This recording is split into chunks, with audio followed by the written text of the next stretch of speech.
Hoje eu vou mostrar para você algumas partes de como eu faço os atendimentos, tá? Do oráculo integrado, tá? O oráculo da Padilha, onde engloba como ferramentas, como formas de espelho da energia do consulente, as cartas, com vários oráculos combinados, e a astrologia, também as sabedorias ancestrais, tá? Dependendo do tipo de jogo, né? Existe o jogo só de perguntas objetivas, o jogo de aconselhamento completo, que é o que eu vou mostrar, algumas partes para você conhecer, e o jogo de orçamento para trabalhos espirituais, que aí vai orientar especialmente essa situação. Então, nesse jogo completo, em primeiro lugar, eu não gosto de saber nada do que a pessoa está vivendo ou passando. No máximo, se ela desejar, ela envia junto com os dados o objetivo para ênfase, tá? Só para obter maior benefício do jogo. Mas só dizendo, eu quero focar na área financeira, eu quero resolver um relacionamento, eu quero saber se eu mudo de cidade. Mas é uma coisa e uma ênfase, mesmo assim, é opcional. Então, primeiro eu vejo o oráculo e só depois eu olho o mapa astral e algumas informações relevantes, pertinentes ao que o oráculo trouxe. Por quê? Porque, se eu olho o mapa astral, ele fala absolutamente tudo sobre a gente. E sabendo que casas astrológicas, que são áreas da vida, são ativadas, e aspectos kármicos, aspectos familiares, aspectos de característica que está dentro da ênfase dela, estão sendo ativadas nesse momento, eu sei tudo sobre ela. Só aí.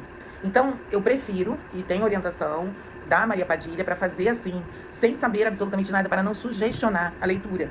E aí, pelo contrário, primeiro eu vejo o que está oculto, o que está secreto, que o oráculo vai trazer, que é o melhor caminho para ela, ou de avisos que ela precisa, ou de situações que estão escondidas e são o motivo de talvez ela não estar realizando, concretizando alguma área da vida, para então, ao contrário do que seria a leitura do mapa, ser a serviço de melhorar, aumentar a viabilidade dela resolver isso. Então, não vou mostrar o jogo todo, tá? Vou fazer aqui sem revelar o nome, tá? Dessa pessoa que foi sorteada e ganhou esse atendimento para fazermos aqui esse vídeo, tá bom? E aí vocês vão ver que é super, super completo. Então, a primeira carta, vamos ver qual é a tônica dela do momento. Sair da reclusão. Sair da reclusão e ir pra rua, tá? Vamos saber maiores detalhes. Aí a gente tem aqui a segunda etapa, que é a mandala com as 12 áreas da vida, que eu vou posicionar aqui. Então, ela vem na mesma posição, inclusive meu curso de oráculo sistêmico com as cartas ciganas ensina todos esses modelos de jogos, tá? Bom, então, você não tá vendo toda a mesa, tá? Vamos ver se dá pra ver aqui mais ou menos. Mas tem aqui as 12 áreas da vida e a carta central oculta, que é do propósito, tá bom? E que a gente vai juntar com essa aqui, né? Pela porta da rua. Então, na casa 1, melhor atitude, tá? Para cada área da vida nesse momento. Na casa 1 tem a carta da Imperatriz. A casa 1 fala de aparência, autoimagem, como a gente se apresenta, tá? Identidade, noção de identidade. A carta da Imperatriz falando para assumir uma postura de criatividade, de uma autoridade, uma autoridade sobre si, uma autoliderança e liderança, né? No caso dela, até já sei, coloco até como uma autoridade espiritual, uma autoridade com mestria, mas de forma criativa, não defensiva, tá? Fértil de projetos, então trazer quem traz coisas ao mundo, tá? E receptiva. No contraponto, que é a casa 7, a das parcerias e casamento, a carta da força pedindo suavidade, estratégia, muita observação. Não é no esforço que situações nessa área de parceria vão ser resolvidas, ou numa autoridade impositiva, mas sim na delicadeza que vem da estratégia, da observação sobre isso. Na casa 2, que fala dos valores pessoais e os bens materiais, pedindo esperança e otimismo. E na casa 8, que é o contraponto, que é a sombra, situações a serem transmutadas, desejos inconscientes, e também da onde a gente ganha dinheiro dos outros. A carta do sol trazendo muita vitalidade, muito sucesso, muito brilho, muito esplendor. E aí, como é a carta da sombra, talvez haja uma dificuldade de lidar e de aceitar com todo esse brilho, né? Com todo esse sucesso, com todo esse magnetismo. Mas essa a fonte da resolução, que é o foco dela neste momento, é a área material financeira, é exatamente ser este brilho, este esplendor, tá? Aparecer. Na casa 3, que é a comunicação e estudos, a carta do diabo, mandando sair da zona de conforto, da preguiça, da procrastinação e da zona de conforto de um lugar já conhecido, já dominado, já de mestria, e se arriscar. na comunicação e em novos estudos. No contraponto, que é a área da expansão, e é o que vai gerar expansão de consciência, expansão de limites, expansão geográfica, viagens, né? Filosofia e até mesmo que ensina, o que tem mestria para ensinar, a carta da morte. Então, o que expandia antes, o que era expansão de consciência antes, não é mais. É preciso encerrar esses ciclos antigos, tá? Na casa 4, que é a casa das origens, da ancestralidade e do lar, temos a carta da temperança, pedindo paciência com algumas resoluções e tolerância, tá? Mas, sobretudo, esperar o tempo das coisas. Na casa 10, que é a área profissional e produtiva, temos a carta do julgamento, dizendo: chegou o último chamado para isso. A vida está cobrando, e a vida está chamando, e a vida está querendo ver a aplicação prática do tal do propósito, da missão e tudo mais, tá? Na casa 5, que é a liberdade, a diversão, a criatividade, a criança interior e também a sexualidade e os flertes. A carta do mago dizendo que precisa de curas energéticas, mudanças, transformações, transmutações sobre essas questões. Mais leveza. Na casa 11, que é o contraponto, o reflexo disso, que é a relação com grupos, amigos. Isso inclui rede social, isso inclui também benfeitores e professores. A carta do pendurado, orientando a sair de uma posição rígida, resistente a mudanças, estagnada e se mantendo obsoleta, não atualizada, tá? E aí parece que tudo tá dando errado, mas na verdade é só porque a pessoa tá virada de cabeça para baixo e não consegue ver sentido em como as coisas estão se desenrolando. Agora vamos à casa 6, que é a casa das rotinas, do dia a dia, da saúde do corpo, da disciplina, da organização e do trabalho, tá? Tudo aquilo que a gente repete todos os dias, mais a saúde e o corpo. A roda da fortuna. Sair do controle, entrar em movimento e deixar a vida fluir para ver, então, o que acontece. Você não vai ter todos os detalhes antes para começar a agir. Você vai ter que se arriscar, deixar a vida fluir. Na casa 12, que é o mundo invisível. Então, são inimigos do plano espiritual, karmas, memórias uterinas, questões que estão no campo invisível, tá? A carta da justiça, dizendo o que você vivencia hoje é o reflexo do que foi semeado ontem. E o que você vai vivenciar amanhã é o reflexo da sua ação de agora. Então, esse é o aprendizado kármico deste momento. Propósito deste momento. Qual ação é requerida como um todo para o propósito, certo? O imperador. Então, é colocar limites, assumir as rédeas, autoliderança, ação, comando, protagonismo. Fazer acontecer e criar a realidade que você gostaria de viver. Ser coerente com isso, fazer o que tem que ser feito. Agora a gente vai para o aconselhamento das cartas ciganas, para depois dar uma olhadinha, juntamente com esse aconselhamento, no mapa astral e os trânsitos desse momento.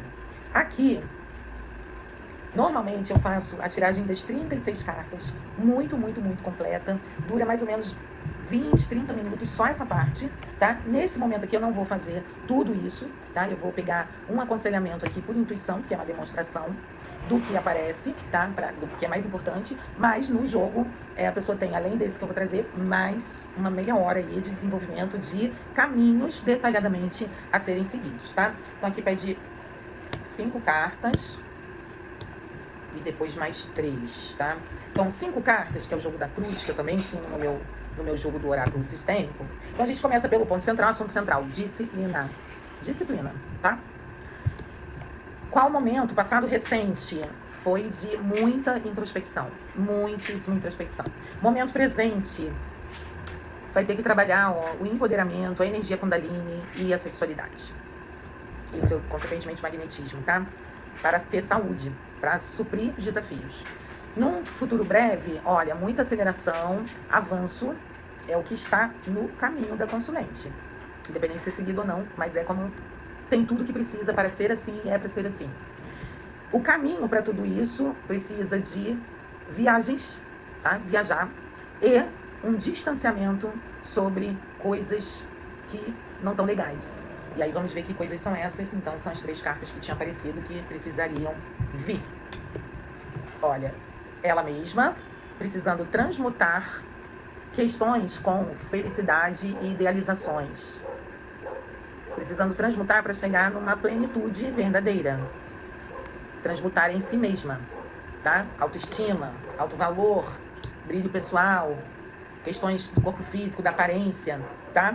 Precisa olhar para isso, resgatar o seu brilho e esse distanciamento, então, viagens para ver o distanciamento do que não é isso. De se distanciar, se descolar um pouco de tudo e de todos para viver isso aqui, olhar para si, tá? E aí a gente vai trazer agora o mapa. Bom, então essa cliente aí é uma virginiana. Nós acabamos de passar aí por um período de eclipses, né? Fora do início do ano também, pegaram muito forte no signo de Virgem. Eu faço aqui, nesse atendimento do oráculo, uma leitura breve e intuitiva do que agrega ao que foi trazido pelas cartas, tá? Não é uma leitura do mapa completa. A leitura do mapa completa é um outro tipo de atendimento. A ênfase aqui é de traçar caminhos e soluções para questões específicas. Tanto a ênfase da cliente, que é a área financeira, né, estabilidade financeira, abundância, vivenciar a abundância e vencer os seus obstáculos, como também, principalmente, o que foi trazido pelo jogo, tá? Como a maior importância. Então, a primeira coisa, antes da gente olhar para os aspectos do mapa, é a gente perceber essa figura interessantíssima das linhas azuis e vermelhas aí no centro, que contam muito pra gente, né? Então, azul é por onde flui com facilidade. A gente pode ver que liga os signos, né, o que tá aí na bordinha da pizza, azuis, que são os signos de água, escorpião, câncer e peixes. E também o próprio signo de Virgem ali, uma pontinha, né, fazendo um dos vértices aí desse losango, vamos colocar assim. Então, e a linha vermelha liga, a linha vermelha mais, onde tem mais aspectos, né, tem 3 linhas juntas, ligando exatamente Virgem e Peixes, que foram o eixo desses eclipses desse ano. Então, trazendo que esse ano com certeza foi muito complicado, muito desafiador, de muito cabo de guerra interno, né? Podem ver que no signo de Virgem, né, tá aí na esquerda da tela, perto do ascendente, a gente tem muitos planetinhas ali, né, os pretinhos e símbolos pretos ali dentro, em Virgem. Então, ela não é só virginiana, ela tem muitos aspectos em Virgem. Então, é muito virginiana, né, com esse ascendente leão. E aí são 2 signos muito perfeccionistas, que não se permitem errar, tá? Virgem porque quer fazer dar certo, porque tem um alto grau de controle para isso. E leão pelo medo da crítica, medo da rejeição, né, a necessidade de ser validado. E aí, voltando a falar aí dessas linhas azuis, uma ligação positiva é quando deixa as águas fluírem, né? As águas, os signos de água são ligados muito ao campo emocional, energético e à psique. Então, a necessidade de estar purificando as energias, não se contaminar o tempo inteiro, porque isso vai interferir no físico e no emocional. Para uma virginiana, mais no físico. E não só o corpo físico, mas as rotinas, a clareza, certo? A capacidade de organizar. Então, a desorganização vai refletir uma contaminação emocional e energética. Nós estamos, nesse momento, com uma grande ênfase, ligação e potencialização dos signos de água. A gente está com Saturno e nó do norte em peixes, então cobrando a gente a questão dos cuidados energéticos e espirituais, né? A questão de ter empatia com o outro, mas não se dissolver e não se misturar e não se perder da própria identidade na energia do outro. Temos, nesse momento, Mercúrio, Marte e Lilith em Escorpião. Estão trazendo pra gente um período de bruxice, de transmutação intensa, de morte e renascimento. E essa cliente tem ali Lua com Netuno em Escorpião. Na casa 3, que é a casa dos estudos, dos irmãos e da comunicação, que também apareceu com ênfase no jogo, para mudanças. Então, a Lua representa o emocional, também representa o clã das mulheres, da família, as ancestrais. Então, mostrando que há bruxas aí nessa ancestralidade. Então, pode parecer, pelas gerações conhecidas, mãe, avó, bisavó, que eram mulheres cristãs, ou rígidas, ou conservadoras, mas em alguma geração tá aí essa capacidade de transformar, de transmutar, de morrer e renascer nessas mulheres a ser resgatada.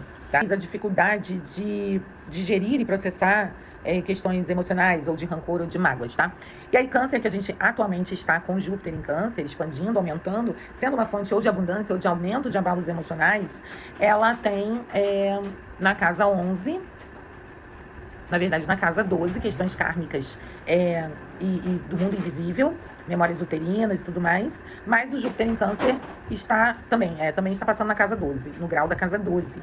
Então, está aumentando de tamanho questões do feminino ancestral, kármicas, vidas passadas, relativas a passado, mágoas, carência, questões emocionais mal resolvidas, familiares, tá? Então, é um momento de olhar para isso. Caso olhe e resolva, tem muita abundância. Caso não, a coisa vai continuar rígida, estagnada, impactando na área financeira. Vamos olhar a área financeira dela aqui, que pega o signo de Virgem, tá? Então, tá precisando resolver, assumir essa natureza de Virgem com organização, disciplina, como foi trazido, cuidados com a saúde, com o corpo, para honrar a sua própria natureza, os seus valores, o gostar de ver as coisas organizadas, inclusive materialmente, para então materializar. Aí tem um contraponto, aí um desafio, essa linha vermelha, com os aspectos de peixes, que ela também já tem do mapa natal, Saturno em peixes, então tá passando por um retorno de Saturno nesse momento também, né, deve estar aí, não tô com a data de nascimento aberta aqui, mas deve estar aí aos 56, mais ou menos, para ser um retorno de Saturno, então a cobrança é maior ainda. Também tem Quiron em peixes aí, né, tem aspectos importantes em peixes, que são cobrados, e que neste momento estão sendo cobrados coletivamente também. Então, esse vivenciar da sabedoria energética, da arte, da natureza, do plano espiritual, tá? Vivenciar isso. Meditar, organizar energeticamente para ver uma organização do plano material, na vida, nas rotinas. Na casa 8, a casa 8 dela é regida também por peixes, que é onde vai estar, então, o reflexo da casa 2, dos valores. Também por peixes. Então, tem uma sombra a ser curada aí. Cuidar do outro não é carregar, né? Cuidar da síndrome de salvadora. Tudo isso são aspectos de peixes, tá? Mudar isso e para honrar o que apareceu aqui no aconselhamento.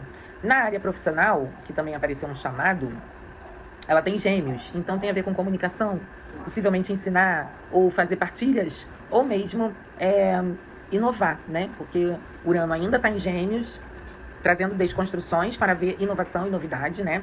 Vamos ver Plutão em Aquário também, que está bem puxando aí, importante. Para ela, pega na casa 6, a casa de Virgem, que é a casa das rotinas, dia a dia, trabalho, corpo, saúde, tá?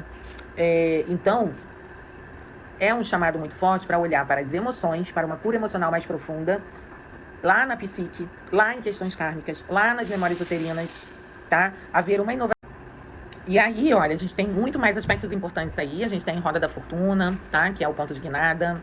A gente tem mais para falar sobre esses trânsitos atuais em Escorpião. Nessa demonstração aqui eu não vou trazer, porque vai ficar muito longo. Mas tudo isso é visto e depois conjugado com o aconselhamento das cartas. E mais o aconselhamento final ainda nas cartas com as orientações terapêuticas ou outras, tá? Então eu vou fazer uma pergunta específica, que eu sempre faço, né? Vou pular essa parte na demonstração, mas vou fazer uma pergunta específica que eu sempre faço. Então vamos lá, vou fazer algumas perguntas de sim e não, tá? Gente da teoria, vocês podem ver que é um jogo bem longo, e eu tô resumindo muito aqui, normalmente é bem mais longo, tá? Mas passa por todas essas etapas. Então imagina como seria, além de ter suas perguntas, depois eu envio tudo gravado, tá? E o consulente tem direito a um feedback, e nesse jogo completo, as perguntas são ilimitadas, tá? No jogo de perguntas objetivas, aí tem valores por pergunta, assim. Cada 5 perguntas é um valor, tá? Então, vamos lá. Tem orientações terapêuticas? Não. Uma carta negativa, então não. Tem soluções ou recomendações de magia? Talvez, tá? Então, qual a orientação central aqui para direcionar? Ó, traições. Então, cura disso aqui, tá? Existiu aí alguma coisa? Pergunta, é do passado? Sim, pelo mapa dela, né, deu pra ver.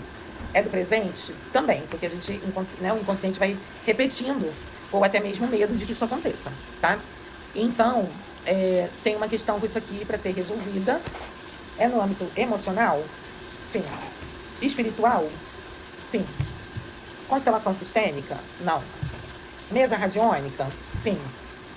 Algo além disso? Sim. Evolução solar? Não. O mapa completo com a Cabala e Yorubá, mais o mapa astral, mais as análises para a realização de objetivos? Também não. Uma dica. Algo para trabalhar em cima de desenvolvimento da positividade, esperança e fé. Tá. É o ritual do Samaim? Sim. Tá? Então tem a recomendação de realizar uma mesa radiônica de limpeza, transmutação e profunda. Eu trabalho com a mesa radiônica sistêmica multidimensional e com a mesa radiônica de espada do raio dourado e com a mesa radiônica morfogênica, tá? Então, as 3 integradas e a gente também integro outras terapias aí. E também a participação no ritual do Samaim, tá? Que vai ser realmente uma morte e renascimento e uma comunhão com as nossas bruxas, ou bendedeiras, ou curandeiras, grandes sábias ancestrais, tá? Mas essa comunhão para realmente trabalhar com a gente, né? Assim como a gente sabe que os nossos guias e mentores, os nossos guias, principalmente, são ancestrais. E algo me diz que tem a ver com isso. Uma ancestralidade aí de cura, Aparece aqui mais na linha de Exu Preto Velho. Tem mais. Tem mais. É uma energia de sacerdotisa. Talvez venha na linha ou de uma juremeira, ou uma benzedeira, ou uma cigana, tá? Mas é na linha de sacerdotisa, tá? E não é só para, vamos fazer um ritual para honrar, também. Mas a intenção desse ritual é trazer o nosso guia espiritual para perto da gente, tá? E dar início a cuidar disso e dar permissão para realmente eles agirem na nossa vida e guiarem até mesmo, aqui no caso dela, eu sei que é um caminho de ou sacerdócio, ou de ser uma mentora, né? Desenvolver pessoas, não só auxiliar, por isso que saiu lá no início, sair da zona de conforto, não só auxiliar, trazendo energias e curas, mas começar realmente a guiar o caminho de pessoas, tá bom? Então, esse aqui foi 1/3, mais ou menos, do que é o atendimento completo, tá bom? Obrigada.